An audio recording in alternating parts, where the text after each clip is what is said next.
Disse Jesus: eis que breve venho, guarda o que tens, para que ninguém tome a tua coroa.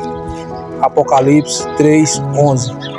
Meus amados irmãos, Jesus, breve, ele voltará para buscar a sua igreja. E ele está alertando que em breve voltará e está mandando a gente guardar o que tem. Guardar o quê? A fé, a esperança e o amor. E isso nós temos que guardar em nossas vidas.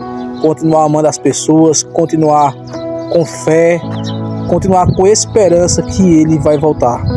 Se preparando para a volta dele, fazendo bem ao próximo, se arrependendo dos pecados, andando em uma vida de santidade, porque ele vai pegar muitos de surpresa.